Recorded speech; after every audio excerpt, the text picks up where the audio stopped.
Mabuhay, Kamustika, welcome. How are you? This is Bob from Love Beyond the Sea, and I've got a very rich topic today. I know not everybody will be happy with, but whenever you're talking about marriage, you've got a hot button topic these days, and so that's my interest, so that's what we're going to talk about today. A little bit different, but still definitely marriage related.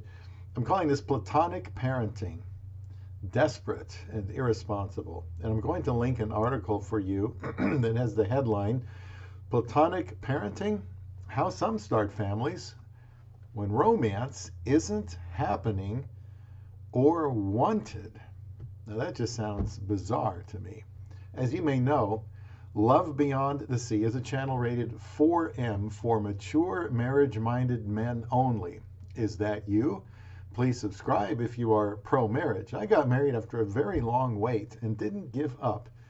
And in the times we live in today, there are many aberrations to marriage and relationships that you can hardly believe your, eyes and ears. I came across an article and I wanted to make it a topic. Now, I think marriage is the grace of life, as it says in the Bible in 1 Peter 3:7.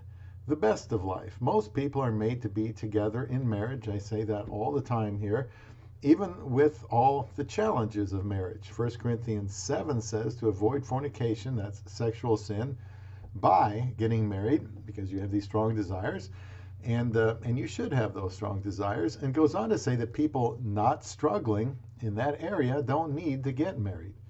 There's no compulsion, not necessarily any reason to.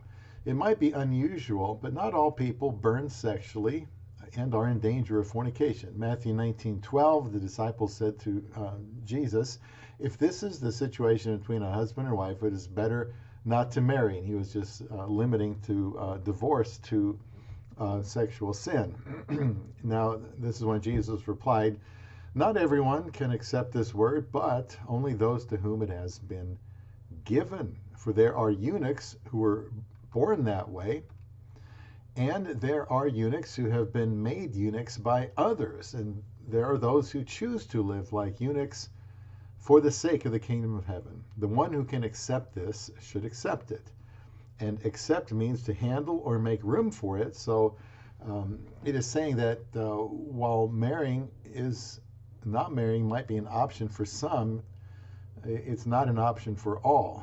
I think most people need to be married, but most people cannot handle, they cannot tolerate or make room for the single lifestyle, which biblically means no sex. Marriage is a good thing for most people. If you don't need it, you don't burn, don't need to marry. And Ephesians 5 says this, starting in verse 22, kind of show you some of the gravity of when two people decide to get married. And it says in 22, wives, submit yourselves to your own husbands as you do to the Lord. That is a mighty big statement. For the husband is the head of the wife. That's any husband over any wife.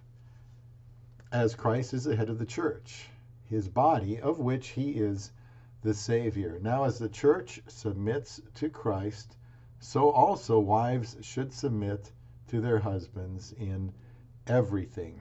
And I've done a video, I may not link it here, excuse me, but I have done a video on submission, what it means, what it doesn't mean, and it's definitely to be part of every marriage. It continues here in 25, husbands, love your wives, just as Christ loved the church and gave himself up for her. Very serious. To make her holy, cleansing her by the washing with water through the word, and to present her to himself as a radiant church without stain or wrinkle or any other blemish, but holy and blameless. In this way, husbands ought to love their wives as their own bodies. He who loves his wife loves himself.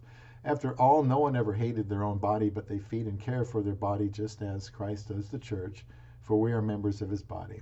For this reason, a man will leave his father and mother and be united to his wife, and the two will become one flesh. This is a profound mystery, but I'm talking about Christ and the church. However, each one of you must also love his wife as he loves himself, and the wife must respect her husband. So, getting married is not just for kids. It's not just for fun. There are proscriptions, I guess, for it. We know that it is the doctrine of devils to forbid marriage, keep people single. But here's another case of perverting marriage, which Satan also wants to do. So, here he's saying in one case, don't get married. You have a lot of that today. Or he'll say, yeah, get married, but, screw it up and pervert it in some way it was not meant to be. Both of these cases are bad for people and children. So marriage requires love and respect, sacrifice, unselfishness, forgiveness, and normally involves strong sexual desires that lead to having children. I will read some from the article, not all because it's kind of long, and the article itself talks about some pitfalls of this desperate and irresponsible notion of Platonic parenting. So the article starts, Platonic parenting, how some start families when romance isn't happening or wanted. A growing share of adults are looking for partners to help with parenting, but aren't counting on finding the one. Robin Mock is trying to figure out how she wants to become a mom. She knows she wants to have a child, and soon she's 43 in the final stages of divorce, and keenly aware that her longtime longing for motherhood does not only not happen, but gets less likely with the passage of time. So, the Los Angeles doctor of audiology is looking seriously at her options, from fostering a child to adoption, from sperm donation to the increasingly popular Platonic parenting, which I'd never heard before. The latter option, Platonic parenting, involves prioritizing partnership above romance. So instead of finding someone you hope to spend the rest of your life with in a couples-focused relationship, you look for someone you feel would be a good parent with whom to start raising a child. While the practice is growing, critics warn that children do best when their family life is stable. And that's more likely when they're being raised by their own married parents who are committed to the children and to each other. This is a quote, children benefit from being raised by two stably married parents. And the quote by W. Bradford Wilcox, he's a scholar at the Institute for Family Studies and director of the National Marriage Project at the University of Virginia. Goes on to say, and frankly, married parents have enough challenges sticking together for their kids and one another. Without the bond of married love, Platonic parents are much less likely to stick together and give the kids the stable, loving family that is best for them. I certainly agree with him.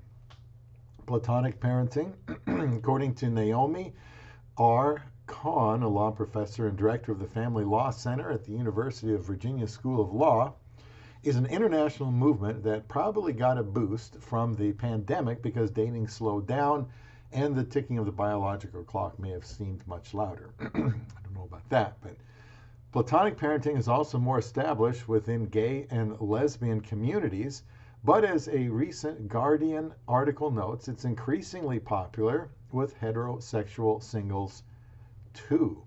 The news site notes tens of thousands of people have signed up on the matching website coparents.co.uk. It's in the article I'm reading from, while US-based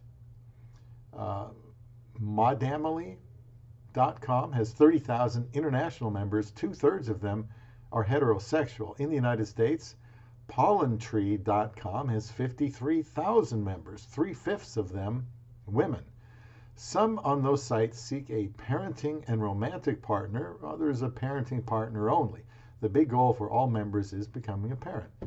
Platonic co-parents could have children a number of ways, including through intercourse, surrogacy, in vitro fertilization, and adoption. People thinking about forming non-traditional parenting partnerships don't tend to trumpet their decision, says Patrick Harrison, Pollentree.com founder. Our members keep a low profile because it's nobody else's business. He says they don't need the rest of society to tell them it's a good thing or a bad thing. They may not need it, but that's what I'm doing today. As noted, there are lots of opinions on the topic, but the phenomenon is driven by a real yearning for parenthood by both men and women who have not found the one. Mock is more than willing to talk about her efforts to be a mom. That's the person that you see a picture of her on in the article, and she's trying to be realistic. She's preparing to be ready if she decides to try having a baby. Taking prenatal vitamins, checking fertility and hormones. She's read avidly about options, and she seeks out folks with experience in different ways to have children, including a potential sperm donor and a woman who fostered then adopted a child. She says, I'm prepping, she said, and I still know that rationally everything could look good, but I may not be able to get pregnant, or if I do, maybe I can't carry a child. The likelihood that I'll do IVF is pretty low because it's ridiculously expensive, she said. I think I have a couple of years, maybe until I'm 45, to figure this out. There are legal issues.